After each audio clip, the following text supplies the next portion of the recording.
nakahanap din kami ng isang bansa na nagsabi, tatanggapin namin siya.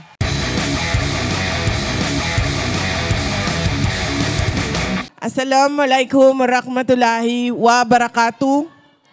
Madayaw ug maayong adlaw kaninyong tanan. Magandang araw sa inyong lahat. Konnichiwa. Unahin ko po muna ang aking mga pagpapasalamat. Una po, ang aking pagpapasalamat sa mga tumulong po sa atin dito sa Japan para mabuo ang programa natin ngayong hapon na ito. Arigatou gozaimasu.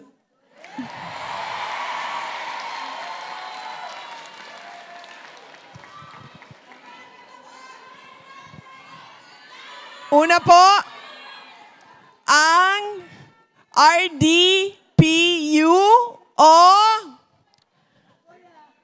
Nagoya. RDPU Nagoya. So iba pa pala yung sa Tokyo. Oh, okay. Sige. Oo, ang layo pala nitong Nagoya, ma'am, no? Kanina pa kami nawawala sa train, ma'am.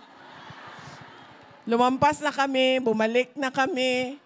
Tapos, nagkamali pa ng pasok yung ticket ko. Sabi ko pa sa train attendant, I'm sorry. My ticket inside the machine. Get that.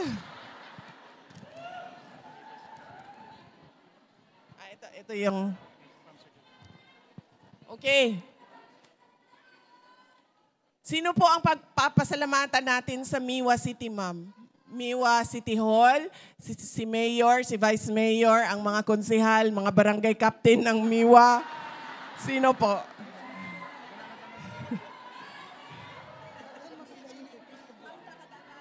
Ito ang sa Miwa. Okay. Ang hirap. Wait lang ha. Madami po sila, mga barangay kagawad. Umihara Yoshimasa. Thank you. Umihara Toyokuni. Fukushima Ichiro. Takatu Suzuki. You are owner of Suzuki vehicles?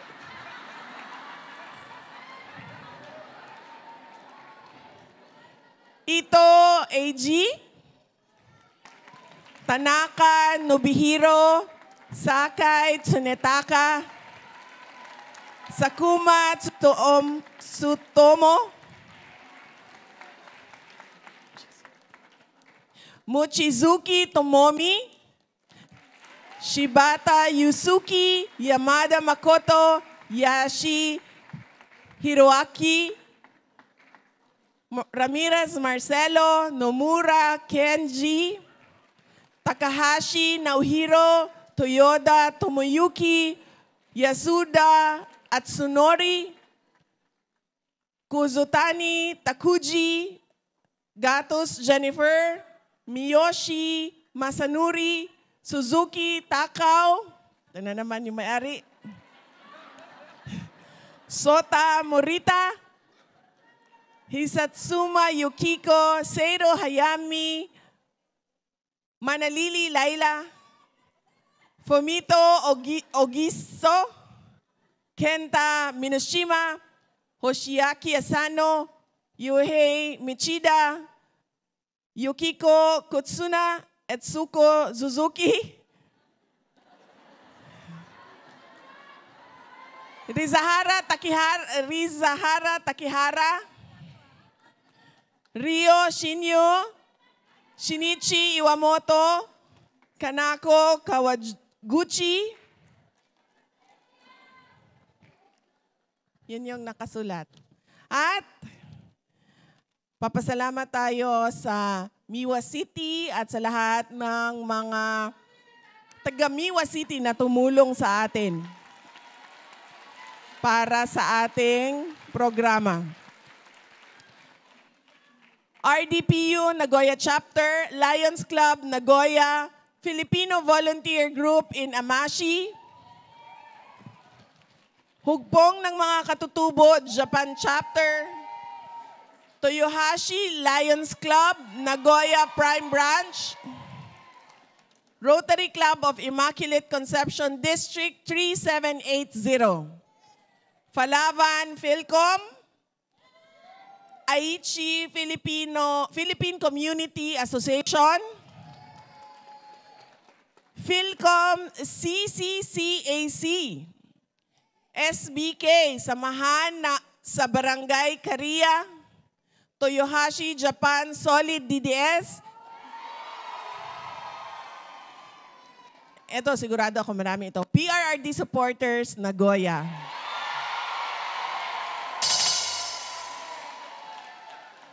Nagoya Nakamura Lions Club Foreign Entrepreneurs Branch. And Duterte Kitchen. Maraming salamat. At syempre, nagpapasalamat po ako sa mga kasama ko na nandito sa entablado para magbigay din ng mensahe para sa inyo. Una po ay si Doktora Lorraine Badoy. Maraming salamat. Siya po ay unang-una na lumaban sa Marcos administration at sa Makabayan Bloc kasama na ang mga NPA sa trabaho nila noon sa NTF-ELCAC. Ang susunod na pagpapasalamat ko po ay binoto nating lahat at sigurado tayo nanalo nung nakaraang eleksyon, Dr. Richard Mata.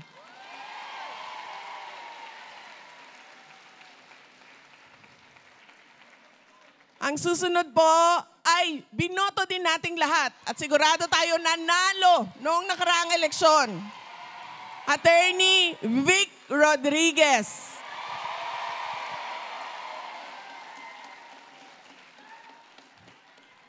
Ang susunod po ay kasama ko noong 2019, hugpong ng pagbabago, kampanya para sa mga senador ni dating Pangulong Rodrigo Duterte at kasama ko noong 2022 ng kampanya para sa akin. Sorry, nagkamali ako kahapon. Hindi pala ikaw unit team dahil hindi siya ng kampanya para hindi siya bumoto kay BBM.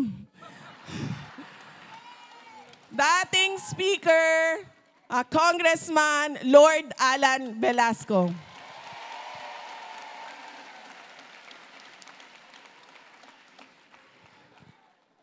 Wala po siyang dinalang president noong nakaraang eleksyon kasi hindi po gusto ng kanya. Ang unang-una pong naging kaaway ni Martin Romualdez ay ang asawa ni Lord Velasco, si Rowena Velasco. Yun po ang unang-unang naging kaaway ni Martin Romualdez, na nung nalaman niya na tumakbo akong Vice President, sobrang iyak niya.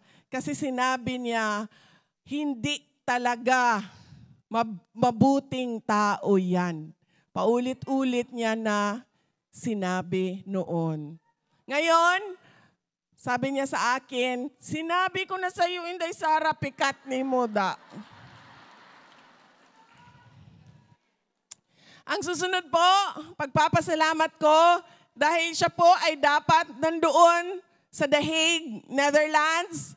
Pero siya po ay napakiusapan namin na bumisita muna dito sa Japan at magbigay ng mensahe para sa inyong lahat. Senator Robin Padilla.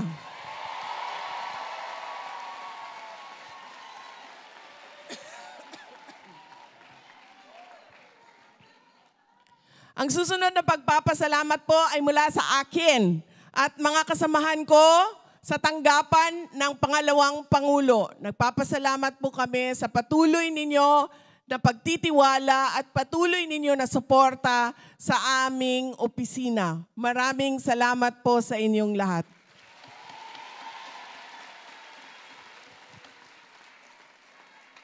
Ang susunod na pagpapasalamat ay mula po sa pamilya namin, ang pamilya Duterte. Napakalaki.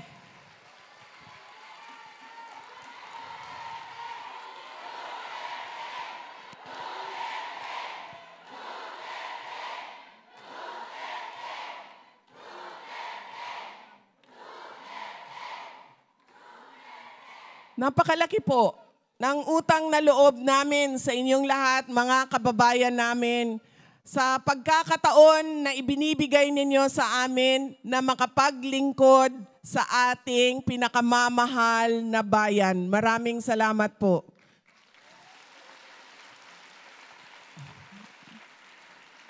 Paulit-ulit kong sinasabi yan, dako kayo ang amo ang utang nga kabubuton kaninyong tanan. Mga kaigsuunan namong Pilipino, kay kamo ang naghatag sa amoa sa posisyon kung asa mi karon. Daghan kaayong salamat.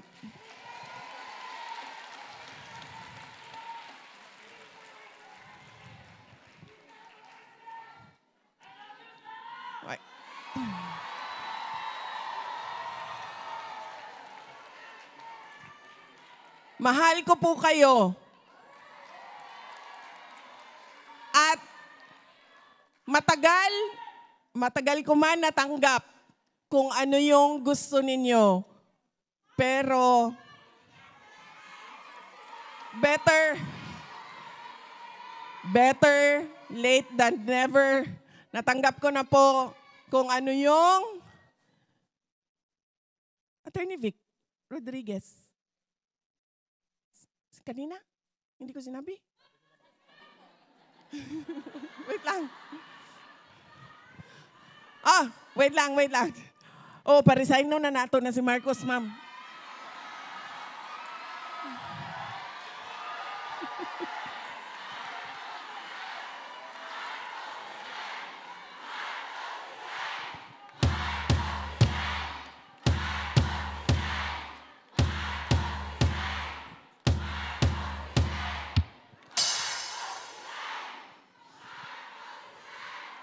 Pero bago natin siya pagbitiwin sa pwesto, pag-usapan muna natin kung ano ang kanyang ginawa. Kaya tapusin ko po muna ang aking mga pagpapasalamat dahil kailangan ko magpasalamat sa inyong lahat. Hindi ako makakarating dito sa harap ninyo. At hindi ako makakarating dito sa Nagoya kung hindi dahil sa inyong lahat.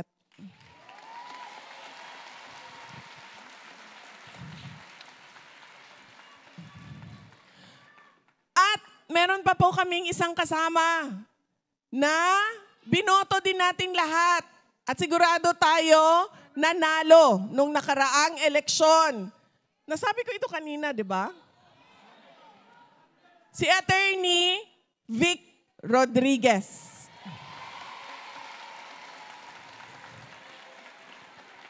Alam niyo po, sinasabi nila nung mga nabudol ni Marcos, nagsasabi sila, kung nabudol man kayo, tingnan niyo si Inday Sara. Siya ang pinaka nabudol sa lahat. Pero, sinasabi ko sa inyo, hindi ako ang pinakanabudol sa lahat. Alam niyo kung sino? Si Attorney Vic Rodriguez.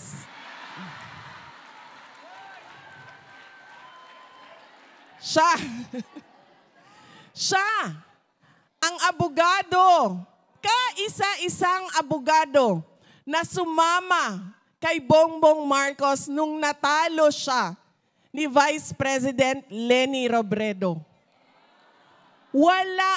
Alam niyo po, kapag wala kayo sa posisyon at talo kayo, mawawala lahat yan ng tao. Sinasabi ko na yan sa inyo. Dahil ako din ay bumaba na rin ako sa posisyon noon. Nung ako ay mayor. At hindi na ako tumakbo pagkatapos ng term ko noong 2013. Lahat, wala na. Sabi pa nga ng asawa ko noon, Pasko ng 2012, December 2012. Ang daming mga pamasko. December 2013, kasi bumaba na ako ng July 31, wala na. Dalawa na lang ang regalo doon. Dalawa na lang. Ang isa, galing sa ninang namin sa kasal. Tapos ang isa, galing sa sobrang tagal na kaibigan ng pamilya namin. Yung may-ari ng Yellowfin Restaurant. Maalala ko yan. Kasi sabi niya, sabi na asawa ko, sabi niya, Tagalog siya, nung nakaraang taon, ang dami dito, nagpatong-patong. Sabi niya, December 2013, sabi niya, galing na lang kay Ninang, galing na lang Yellowfin. Nagtatawanan kami. Ganun.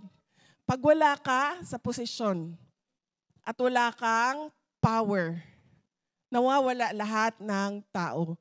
Pero si Attorney Vic Rodriguez, sinamahan niya si BBM kahit talo si BBM.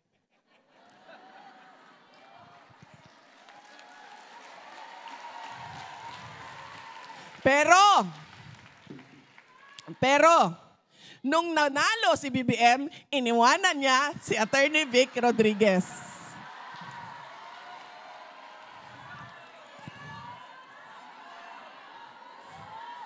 Ang pinakaunang nalagas, hindi ako. Kasi ako, nagtiis pa ako ng 2 taon. Kasi, para sa akin, sinasabi ko, kung makita lang naman nila sana na nagtatrabaho lang ako dito, baka ay hindi nila ako aatakihin at babanatan. Pinanghawakan ko pa yon na sana ay makita nila na nagtatrabaho lang ako. Kaya, nagtiis pa ako ng 2 taon. Mamaya, ikukwento ko sa inyo kung anong nangyari after 2 years. Pero yan ang sinasabi ko sa inyo. Hindi ako ang una, siya ang una. Siya ang pinakaunang nalagas. Nung mga pagpapasalamat ko po, mula po sa pamilya namin, ang susunod po na pagpapasalamat ay galing po kay dating Pangulong Rodrigo Duterte.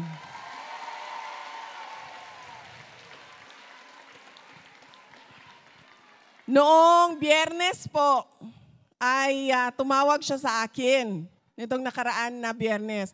Andito na ako sa Japan noon. Nagpwesto na kami, naghahanda kami para sa rally kahapon at para sa rally ngayong araw na ito. Tumawag siya sa akin.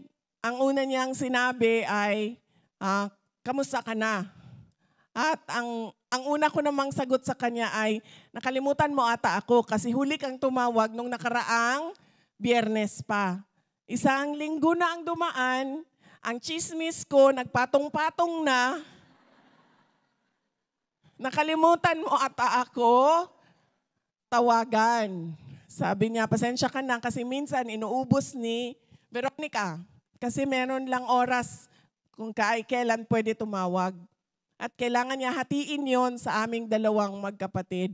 Minsan, sa sobrang daming good news ni Veronica, ni Kitty, ay nauubos yung oras sa tawag. At merong mga araw din na ayaw niya tumawag.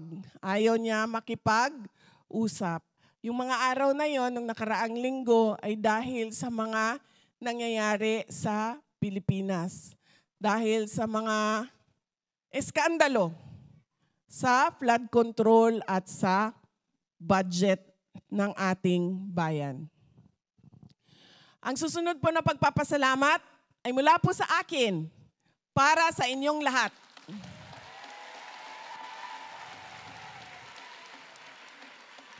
Dahil alam ko marami sa inyo ang maaga nagsimula ang kanilang biyahe papunta dito. Marami sa inyo Marami sa inyo ang maagang nagluto para may baon, para hindi magutom.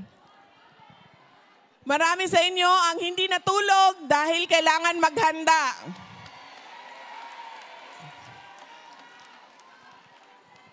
Marami sa inyo ang nagmamadali kanina at malayo ang biniyahe. Kanina po, sa train station, dito na po sa Kida Station, nandun po kami sa baba, nag-aantay kami ng taxi. Tapos, may bumaba na mga Pilipina, 2. Narinig ko na kaagad yung boses nila, nasa taas pa lang sila. Sabi niya, dito na, dito na. Nung lumingon ako, nagkatinginan kami, sabi ko, ma'am, baba na kayo. Ako hinahanap ninyo, mag-rally kayo. Sabi niya, naka-green kasi siya, so inassume ko na magra-rally siya. So sabi niya, Inday Sara! Sabi ko, ikaw to, ma'am?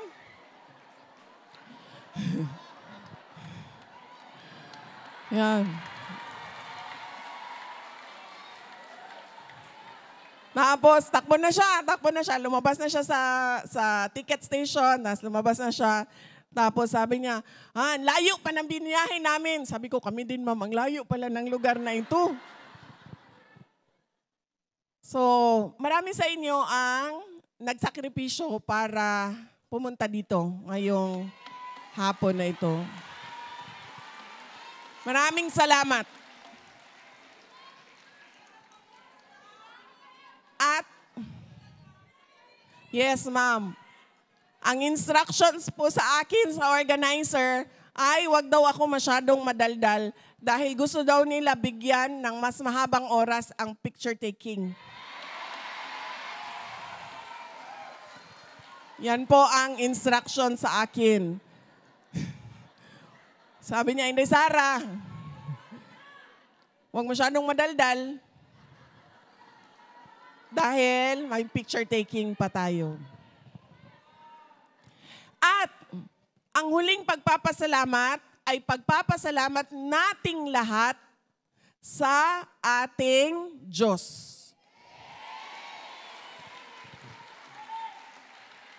Dahil binigay niya sa atin ang araw na ito para tayo ay magsama-sama at para pag-usapan natin ang ating pinakamamahal na Pilipinas. Maraming salamat sa labaw na makagagahom sa tanan. Ang una ko, mahal ko po kayo, ma'am. Sabi ko nga po, ma'am, matagal ko natanggap kung ano yung gusto ninyo. Pero sinasabi ko sa inyo, natanggap ko na siya, ma'am.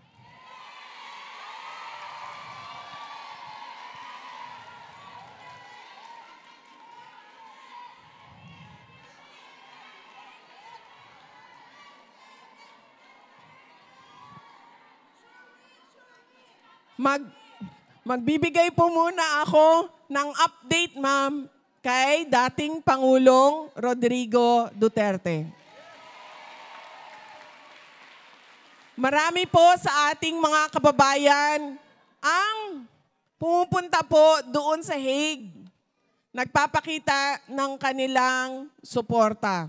At madami tulad ninyo na gumagawa sa buong mundo, iba't ibang lugar, gumagawa ng mga programa para ipakita ang suporta kay dating Pangulong Rodrigo Duterte.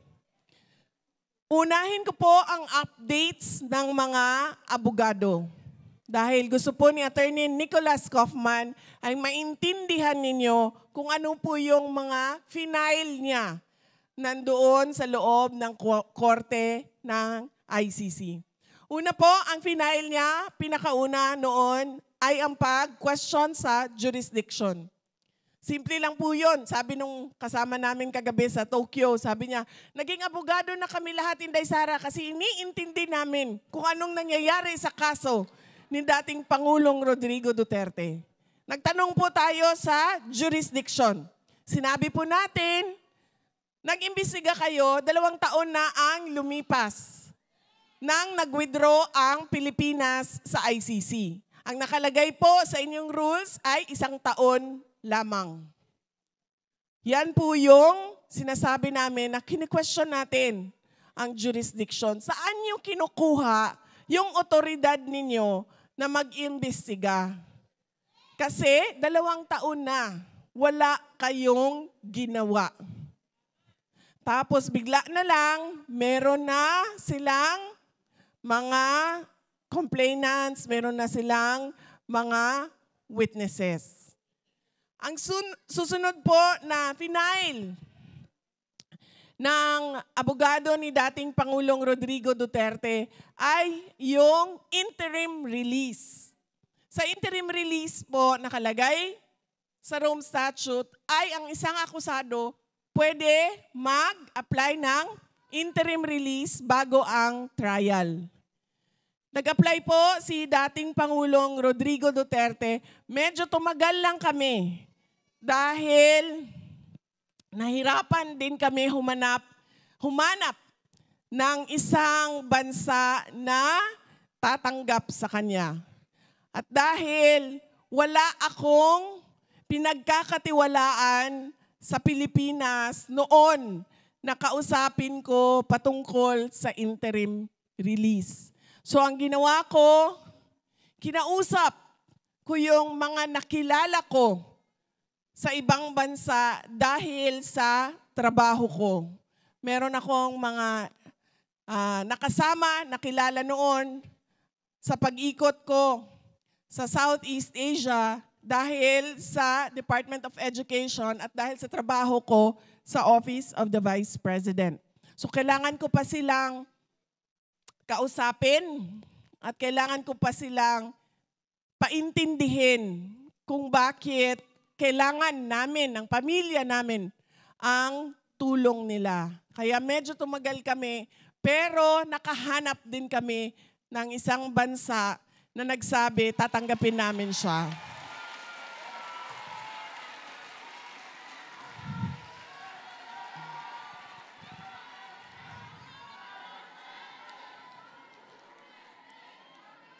Nakalagay po sa batas ng ICC. Bakit hindi binibigay ang interim release sa isang akusado? Una, kapag siya ay posibleng magtatago o mawawala na lang bigla. Si dating Pangulong Rodrigo Duterte po ay walang balak magtago. Kung maalala ninyo, nandoon na kami sa Hong Kong. Pwede na siyang mawala doon.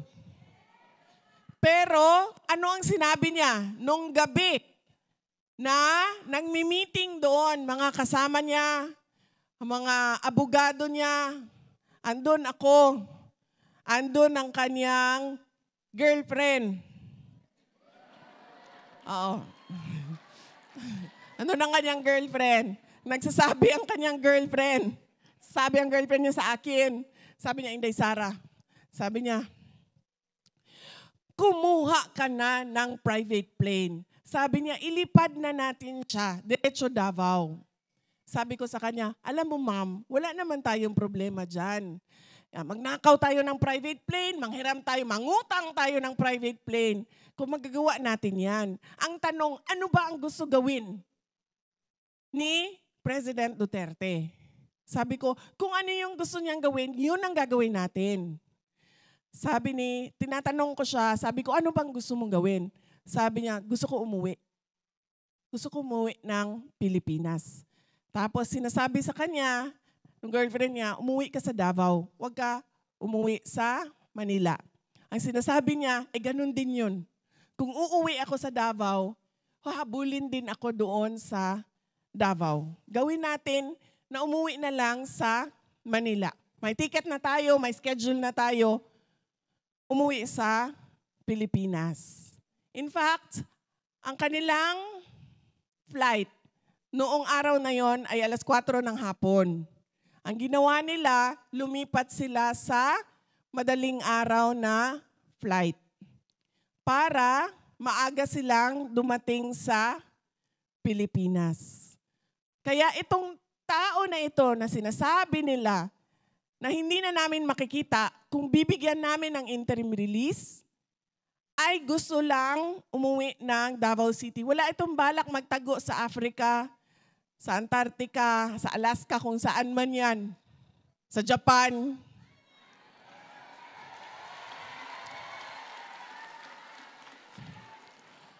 Wala siyang balak magtago. Dahil ang gusto lang niya, umuwi sa Davao City at gusto niyang mamatay doon sa Pilipinas. Paulit-ulit niya yan sinasabi. Gusto kong umuwi dahil gusto ko doon sa Pilipinas mamatay. Yan ang kanyang habilin. Totoo yan, ma'am. Yan ang sinasabi namin. Human rights. Yan ang sinasabi namin sa ICC. Kinuha nyo 80 years old na. At sigurado kami, alam ninyo nung kinuha ninyo na may sakit yung 80 years old na kinuha ninyo. Paano namin nasabi? Kami nga na nanonood lang sa TV, nakikita namin na hindi na makalakad. 'Di ba? Binubuhat na siya ng 4 na tao. Tinulak na siya paakyat ng eroplano. So sigurado kami na alam din nila na ang kinuha nila ay may sakit. Kaya yan din ang sinasabi namin. Kailangan ibigay ninyo, kung kayo ay para sa human rights, kailangan maging humanitarian din kayo sa inyong desisyon sa interim release. Dahil itong akusado na ito ay kailangan niya ng caregiver. Hindi siya pwedeng mag-isa sa kwarto. Examplean ko kayo ng gaano kagrabe na kailangan niya ng assistant. Ang aking kapatid, si Kitty, ang trabaho niya yan ay kung ano ang pangangailangan ng tatay namin. Lahat ng pangangailangan niya. Gikan sa tina, sa buhok, sa manicure, sa pedicure, sa damit, si Kitty yan. Sasabihin niya ni Kitty, malapit na ang tiglamig. So, kailangan maghanda ng damit. At sasabihin niya ni Kitty, ilabas na yung mga hindi ginagamit kasi iuwi na. Ganyan. Ganyan ang trabaho niya. Lahat ng pangangailangan. Pagkain, tinatanong niya, PT, nag-PT ba? Lumabas ba? Naglakad ba? Ganon. Pagdating naman sa akin, ang trabaho ko ay puro lang politika at chismis. Sinasabi ko sa inyo. At pangatlo, I love life. Kasi si Kitty, medyo bata pa. So hindi siya open sa, ang tatay niya ay madaming girlfriend. So yan lang ang tatlo sa akin. Unang-una, politika.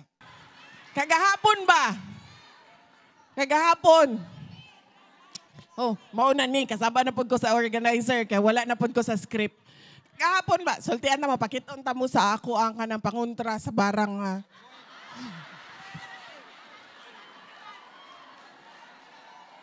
Darade. Kagahapon, kamo ba? Ayaw mo pamikpik gahapon. A picture taking sa Tokyo. Asa na sino sample ko dito, be? Ma'am. Ali ka ba? O, si Inday Sara daw ni. Ana, picture. Picture.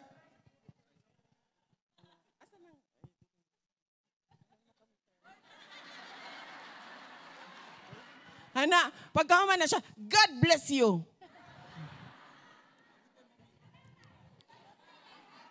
Unya, alangan, kay busy man ko, daghan man kayo tao, di ba? Paglingi na ako, wala na siya.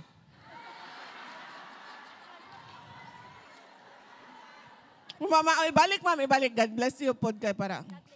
Okay. Ana. Tay ganina, anak ko sa kong kauban, anak ko, ilang ko kanang anaon. Magdala ko og ako ang, panaratan, ma'am.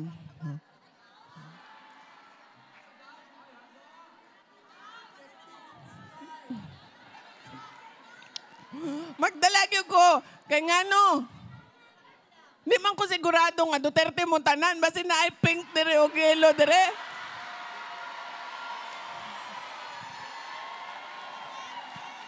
Sige, sige. Oh. Oh.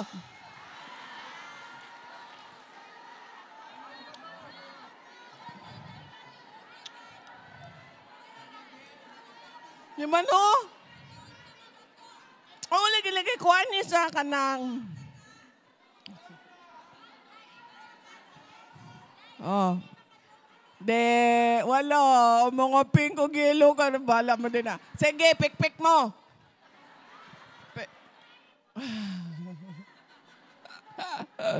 ang kuhaan na niya, ma'am, ang pangalan na niya, Black Obsidian. Black Obsidian.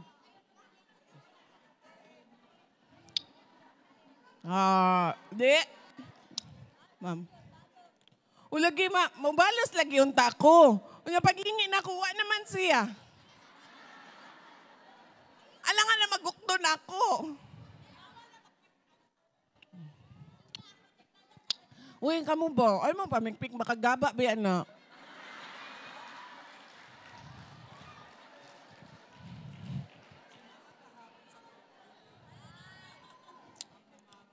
Oo, unya. Wala ba yata kibalo sa mga ganang tinaguan nila, no? Naka-green og t-shirt, pero pag ablihan mo ang kasing-kasing, yellow di ay ang...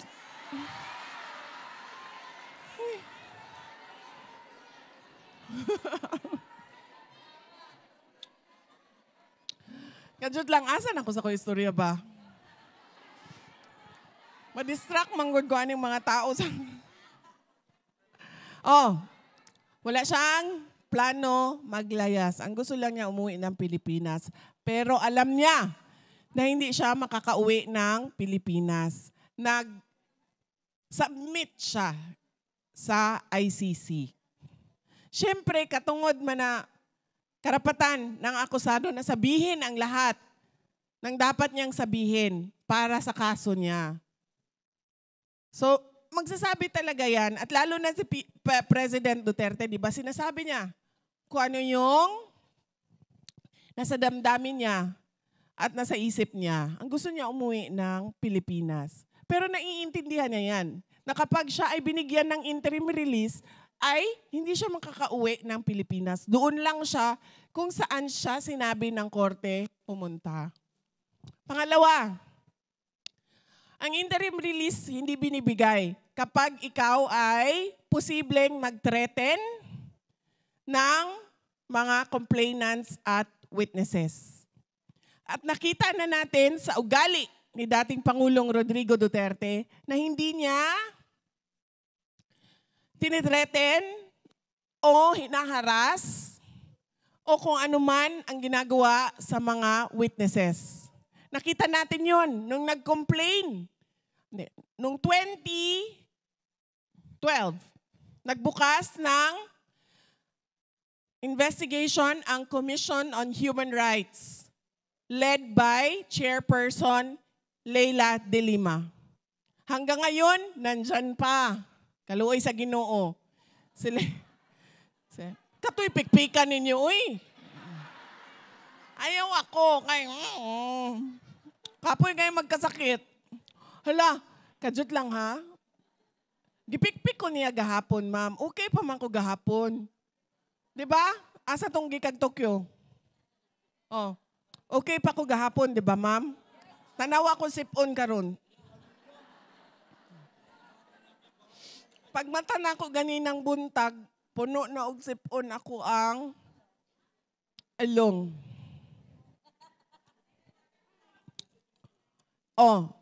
May nangyari ba kay Leila? Wala. Diba? May dala-dala pa silang bungo, buto, kung ano-ano pa yung pinatawag pa lahat. ng barangay captain ng Davao City, tinanong lahat. Nag-imbestiga sila. May nangyari ba sa mga witnesses, sa mga complainant? Wala. 2017,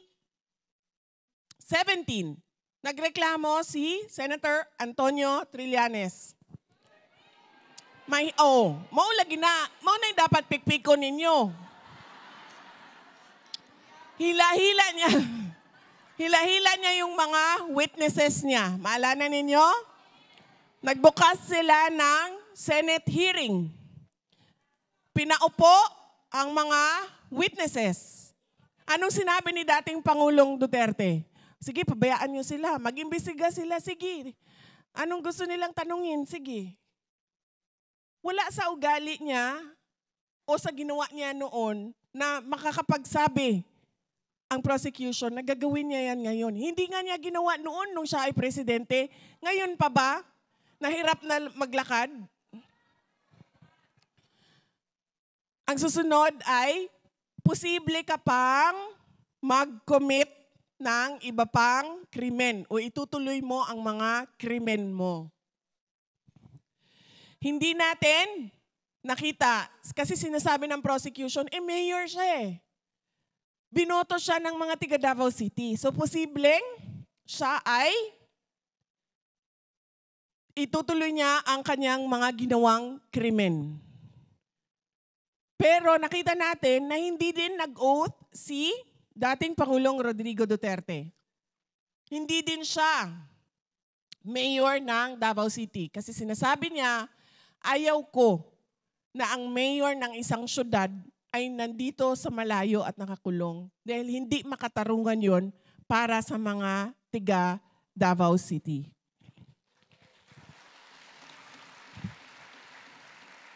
So ano pa ba ang basihan ng ICC na hindi bigyan ng interim release? Wala na. Hindi yan tatakbo, hindi yan magtitreten ng witnesses, wala sa ugali niya yan, at hindi yan mag-commit ng iba pa kunong mga krimen.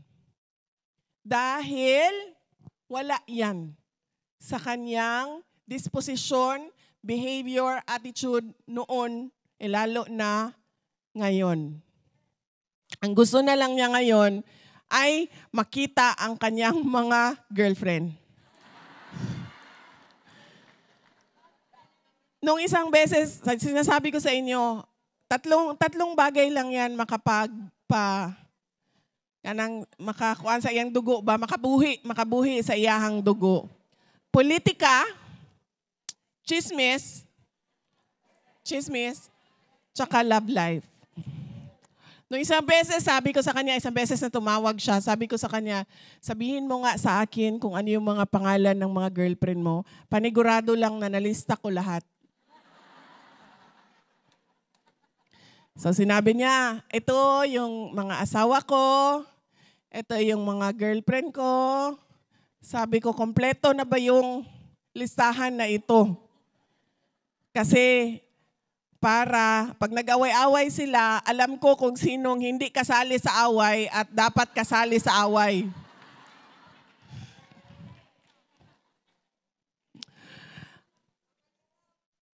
Oh ma'am, kibalo ka ba? Sorry, sana organizer. Sir. Kasi sabi nila, habaan mo ang picture taking mo, magagalit yan sila sa amin lahat kasi sinabi namin may picture. Alam mo ba ma'am, wala akong nakitang girlfriend ni dating Pangulong Rodrigo Duterte na nagalit sa kanya. Wala akong nakitang ex-girlfriend ni dating Pangulong Rodrigo Duterte na yung pangit yung breakup nila. Wala. Lahat ng ex-girlfriend niya, kusa silang umalis dahil ayaw na nila siya. Totoo yan. Totoo yan. Umalis na lang sila dahil ayaw na nila si PRRD. Wala kang makakausap na ano. In fact, yung mga ex niya, nag-iiyakan pa ngayon. dahil sa nangyari kay dating Pangulong Rodrigo Duterte. At alam nyo ba, kung tinanong ko siya niyan sabi ko, nung isang beses bumisita ako, harapan kami, sabi ko, alam mo, napansin ko, walang galit sa iyo ba? Lahat nangangamusta sa iyo, yung mga girlfriend mo. Lahat nangangamusta sa iyo, lahat nag-aalala para sa iyo. Sabi ko, bakit ganyan? Bakit ako, yung ex-boyfriend ko 30 years ago, galit pa rin ako sa kanya? Di ba, ma'am? Hanggang ngayon, di ba? Yung mga, di ba? Yung mga naghiwalay noon, galit pa rin kayo sa kanila hanggang ngayon? Di ba? Sa kanya, walang ganun, ma'am. Tapos sinanong ko siya, bakit? Ito ang sagot niya, ma'am. Ang sagot niya, ang babae, kahit ano pa man yan siya, kahit galing yan siya sa kung anong background, anong pamilya, anong trabaho niya, may trabaho siya, wala siyang trabaho, natapos siya ng pag-aaral, hindi siya natapos ng pag-aaral, sabi niya, ang babae, iisa lang yan. Lahat ng babae, prinsesa.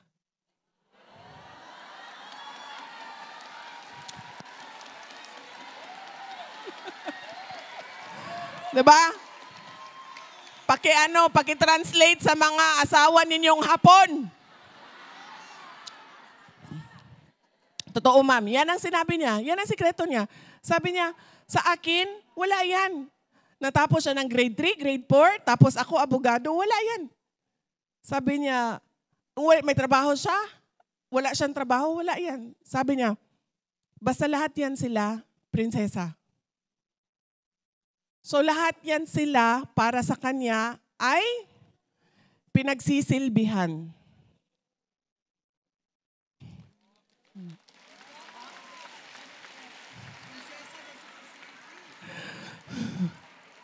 Yan. Hindi ko lang alam kung gusto niya yan sabihin sa inyong lahat, pero yan ang sagot niya sa akin. Dahil nagtaka talaga ako, bakit walang ex-girlfriend na galit? Na walang ex-girlfriend na nagsabi, Mayra niya. Except sa akong mama.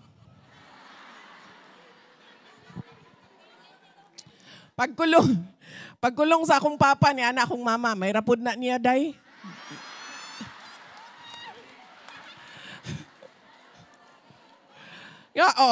Kita mo sa akong mama, di ba, hantod karon na suko gihapon, kadugay na antong panahon na to. Daghana kayo ang nilabay nga kuan, akong mama. Suko gihapon. Pero masabtan nato, kay dili man siya ex-girlfriend, asawa man siya. Diba?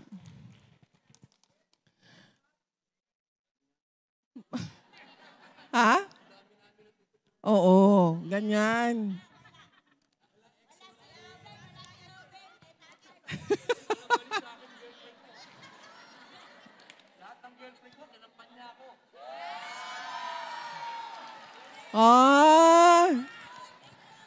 Alam mo, ma'am, bakit inuwanan ni Sharon Cuneta si Robin Padilla?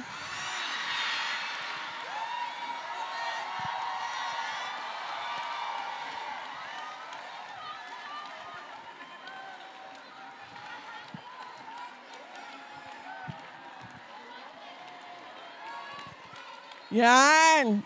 Ganyan ang mga gusto ni PRD na mga chismis. Ma'am, pagalitan na ako ng organizer. Hindi, Sarah, hindi ito panahon ng chismis.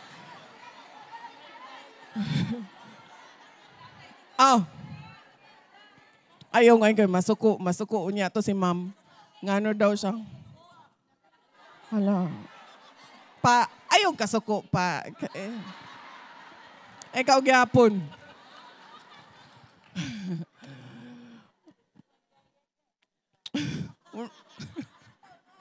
Ma-distract man ko sa inyo, ha, ma'am.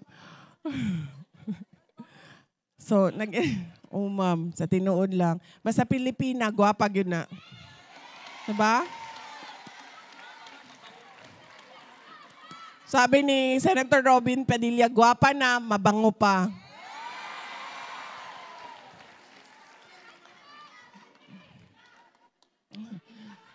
Ang sunod, ang sunod na pinail ng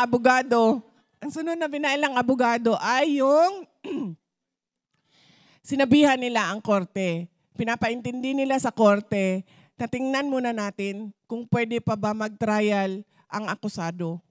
Kaya po, hanggang ngayon ay hindi pa inaaksyonan yon na nag-file sila nung sinasabing competency. Tingnan natin kung ang akusado ay makapag-trial pa. Meron kaming mga expert, kumuha kayo ng mga expert at maglitis tayo, mag-hearing tayo sa kapasidad, competency ng akusado na mag-trial. So yan po yung tatlo na mga pending na mga dokumento na hanggang ngayon ay inaantay ng abogado kung ano ang desisyon. Ang corruption.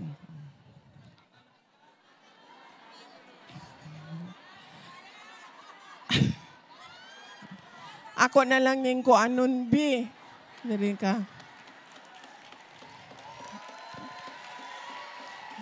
Asan yung box, sir, para may sandalan si ano?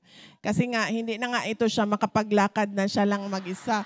Kaya kailangan natin ng box dito.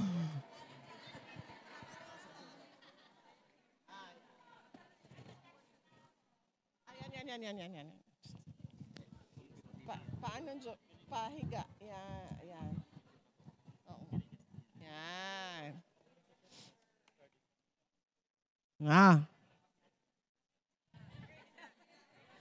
Nahirapan na nga yan siya maglakad, kaya kailangan ng tulong.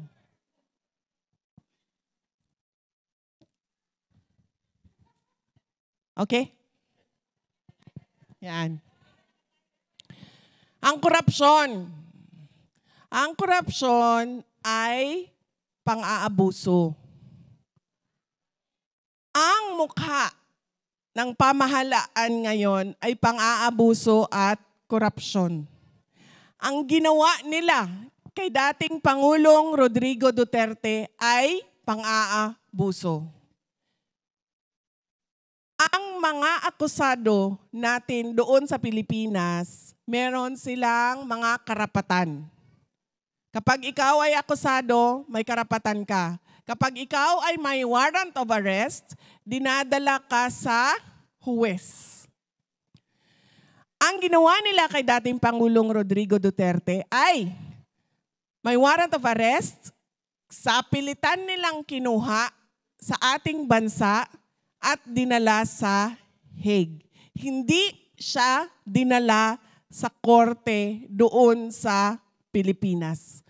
Kung nakikita ninyo ang footage noong araw na yon, anong sinasabi niya? Dalhin niyo ako before a Filipino judge. Before a Filipino court. Kasi yun ang karapatan ng akusado sa atin doon sa Pilipinas. At ang ginawa nila, kinidnap nila si dating Pangulong Duterte. Pang-aabuso.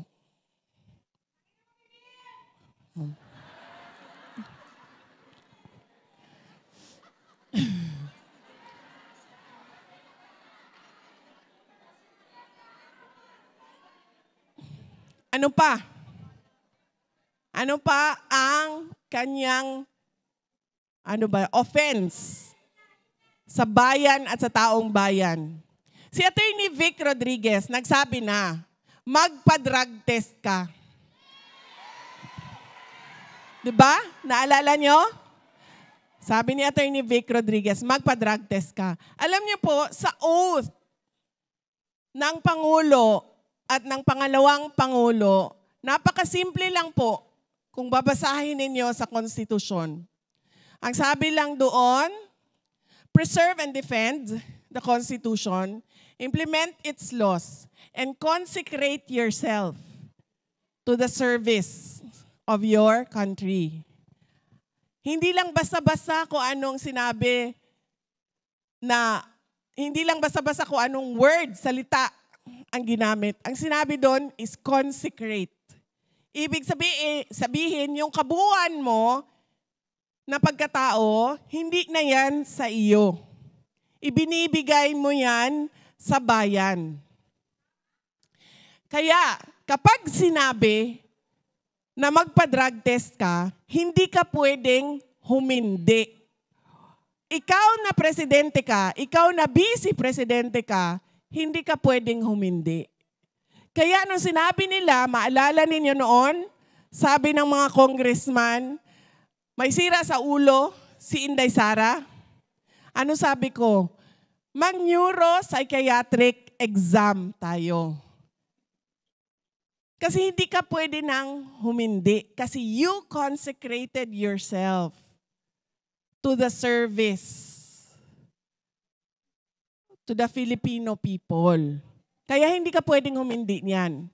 Ang tawag dyan, betrayal of public trust.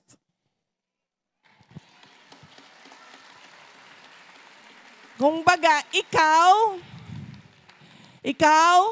kung mapapansin nyo, sino lang ba ang may oath na ganyan? Sa buong Constitution, Philippine Constitution, sino lang ang may oath na ganyan? Dalawa lang, ang Pangulo at ang pangalawang Pangulo. Na sinasabi mo, ibinibigay ko ang buong buhay ko at buong pagkatao ko sa bayan. Kaya kapag sinabi ng bayan, magpa-drug test ka, hindi ka pwedeng humindi. Kapag sinabi ng bayan, magpa-neuropsychiatric exam ka, hindi ako pwedeng humindi. Sasabihin ko lang yan, oo. Dahil pagmamay-ari ninyo ako. Kapag humindi ka, yun na yun.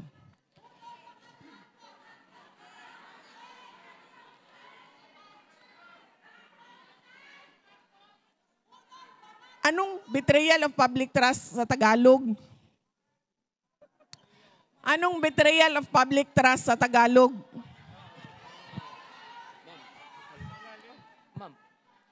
Pagtataksil sa tiwala ng taong bayan.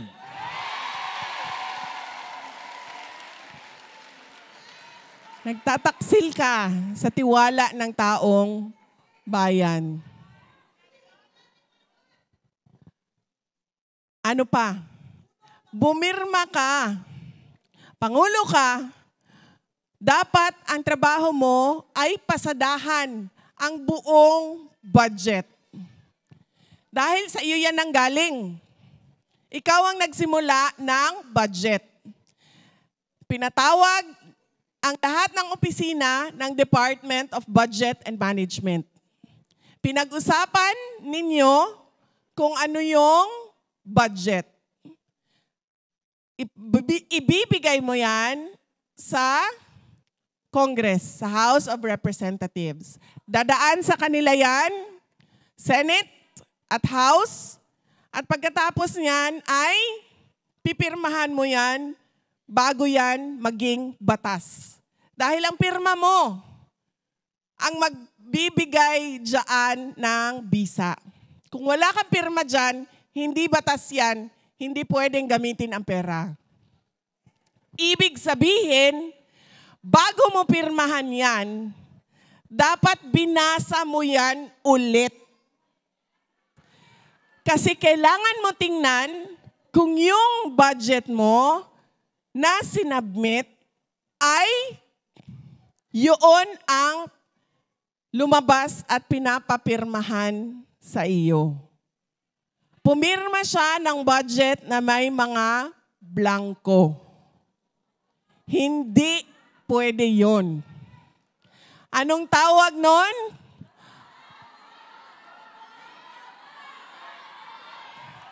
Ang tawag doon ay culpable violation of the Constitution. Ano sa Tagalog yun? Paglabag sa saligang batas.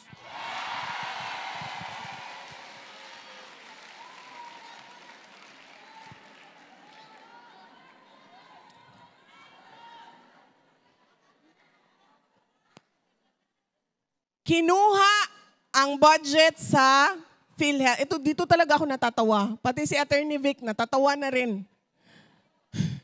Kinuha ang budget sa PhilHealth. Sinasabi nila, tama yan. Tama na kunin yan. Yung savings dyan sa PhilHealth, kukunin talaga yan dahil gagamitin yan sa mga projects na hindi naman natin alam kung ano yung mga project na iyon. Sige, kuha. Pagkatapos ngayon, sinasabi nila, ibabalik namin yung kinuha sa PhilHealth, kukunin namin sa DPWH savings. Paano ka nagkaroon ng savings? Na unang-una, hindi ka pa nagsasabi kung ilan ang savings mo. Pangalawa, may deficit nga tayo. Kulang nga yung pera. So saan ang galing yung kung ano? Kaya sinabi ko, hindi na siya nahihiya sa panlilinlang pambubudol sa mga tao.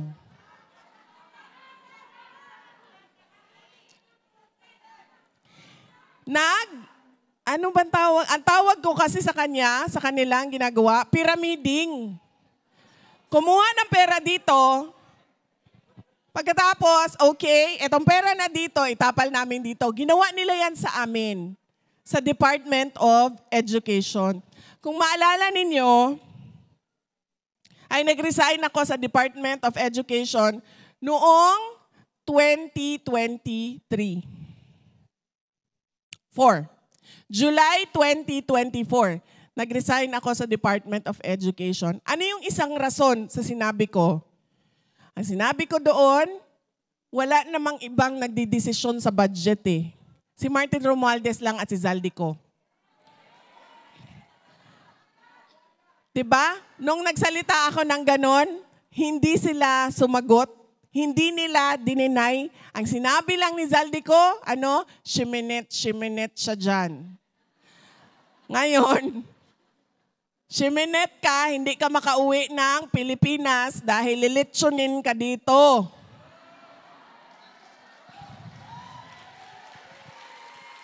Ay, doon pala. Nasa Japan tayo. Sabi ko, ang ginawa nila sa amin, sa Department of Budget, sa Department of Education.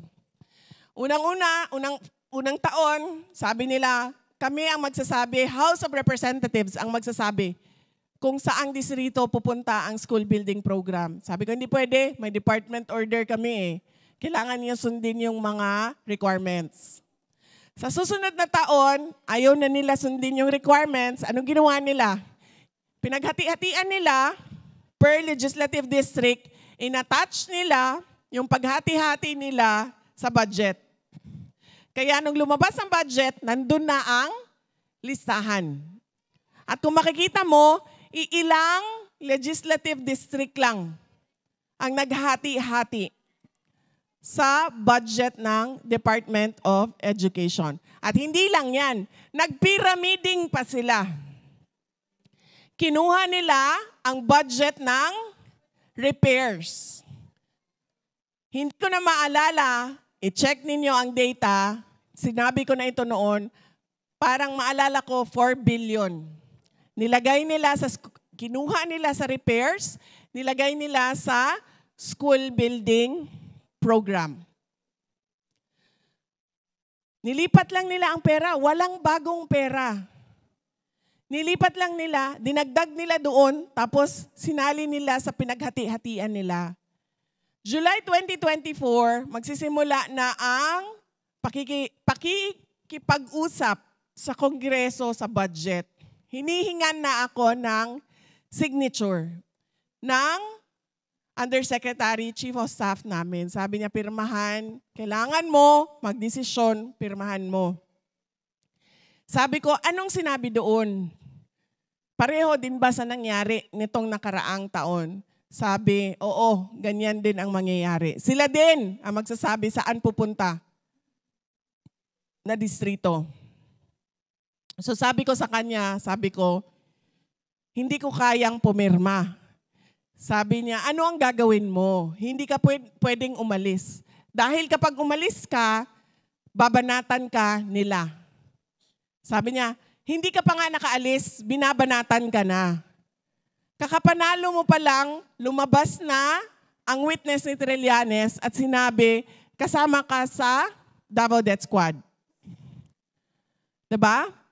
Hindi, nakaupo ka na cabinet secretary, lumabas na si Lisa Marcos at sinabing, you crossed the line.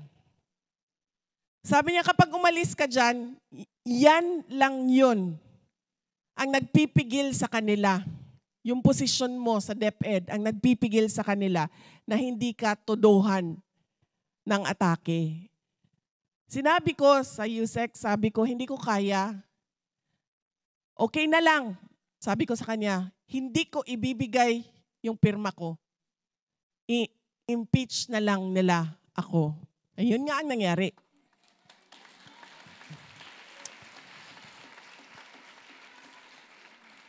Hindi naman namin imbento yun eh. Kasi November of 2023, nagsasabi na si Franz Castro, magpa-file kami ng impeachment. November 2023, nagsasabi na siya, may impeachment kami, may impeachment kami. Wala silang kahit anong ebidensya.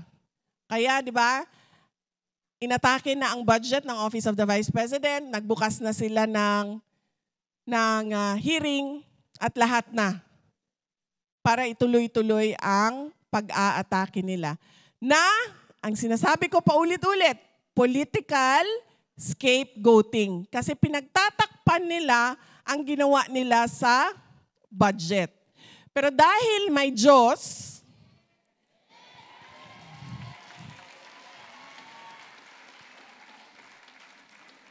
dahil sa kagustuhan ni BBM na sabihin kung ano yung gusto marinig ng taong bayan, ano sinabi niya? Mahiya naman kayo.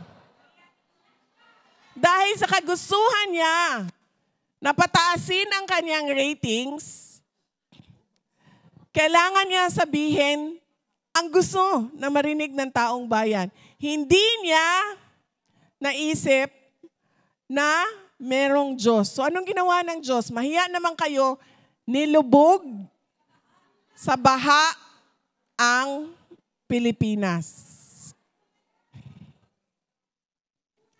At ngayon, lumabas na ang sa DPW. Lumabas na ang buhaya, ma'am, kasi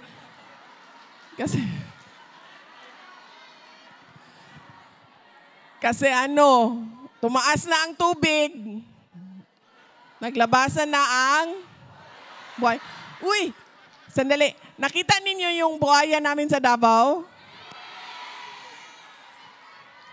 Nakita ninyo yung cake naming malaki? Oh.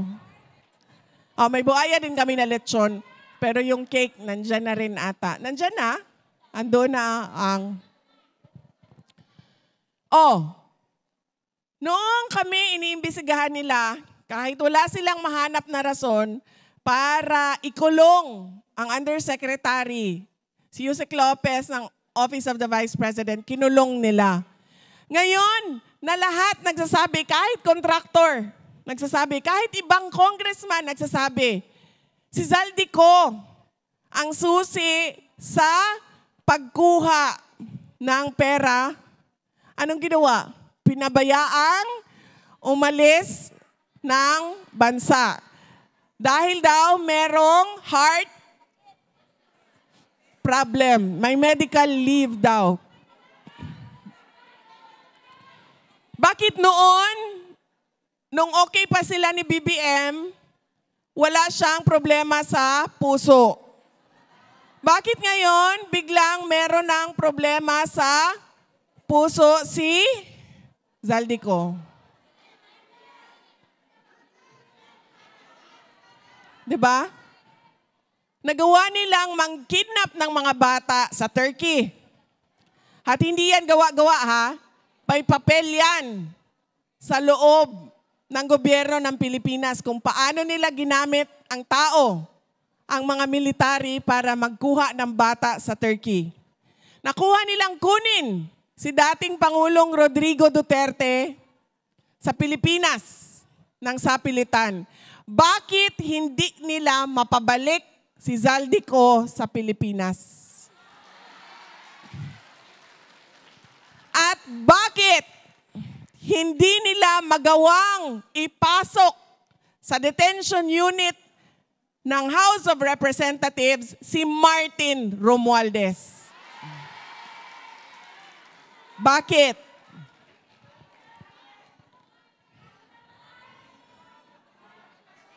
Kasi hindi siya sincere. Hindi siya tapat sa kanyang mga dapat gawin. Unang-una, hindi na nga niya alam kung anong gagawin. Pangalawa, hindi pa siya tapat sa kailangan niyang gawin. Yan ang kalagayan ng ating bansa ngayon. Yan ang pagkakamali natin. Noong 2025, sinasabi ko na meron tayong pagkakamali sa pagpili ng ating mga leaders. Ngayon, nakikita na natin kung ano yung nangyayari kapag mali na leader ang pinipili natin sa ating bayan. Meron akong sinulat para sa bayan. Dahil paniwala ko, mas maiintindihan ninyo kung ano yung saloobin ko, kung isusulat ko siya.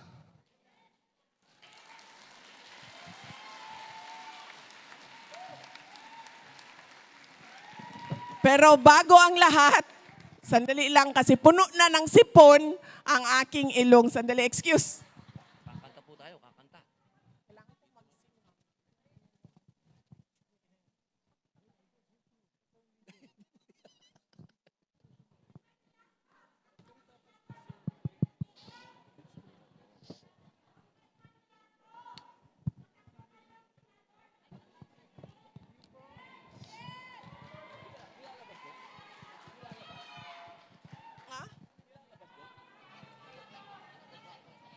Okay. Sir, param ng cellphone.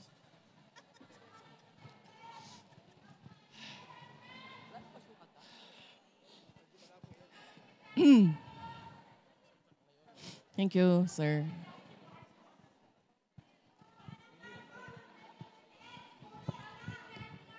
Tulungan niyo ako, ha? Sinulat ko. Sa dilim tayo isinilang. Sa hirap tayo nagdurusa. Check. Ha?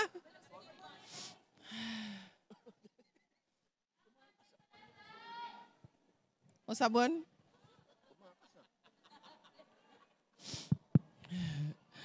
Sa dilim tayo isinilang, sa hirap tayo nagdurusa.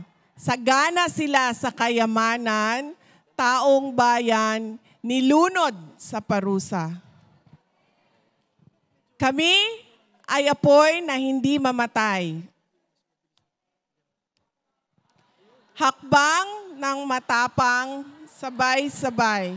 Sigaw ng bayan, lumaban na. Mga sakim, durugin na. Mga bulok na pangako, palasyong pinatong sa ating buto. Krimeng itinago sa kasinungalingan. Kalayaan natin ipinagpalit sa ginto.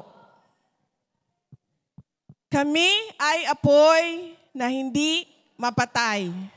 Hakbang ng matapang, sabay-sabay. Sigaw ng bayan, lumaban na. mga sakim, durugin na. Taas noo, humahakbang, huwag yumuko kailanman.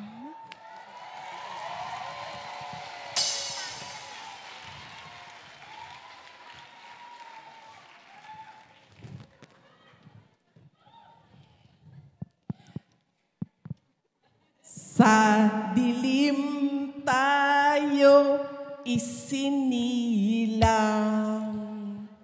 sa hirap tayo nagdurusa, sagana sila sa kayamanan, taong bayan nilunod sa parusa.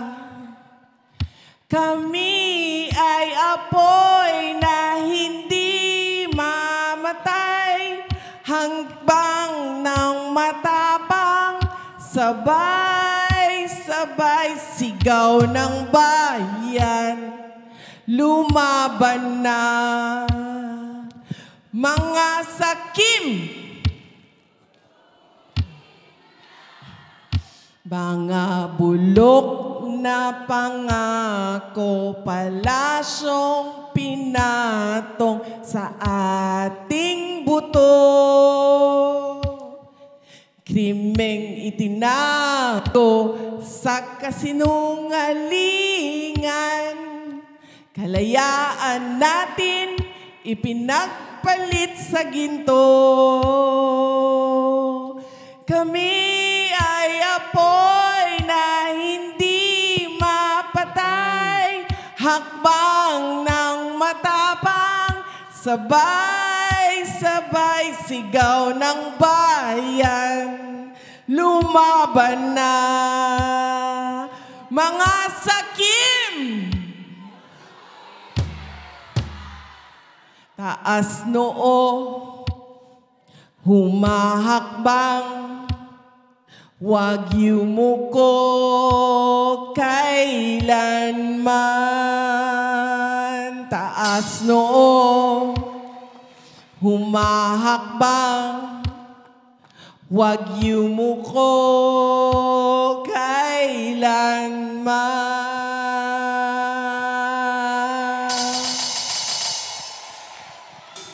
Mga kababayan, mahalin natin ang Pilipinas para sa Diyos, sa bayan, at sa bawat pamilyang Pilipino.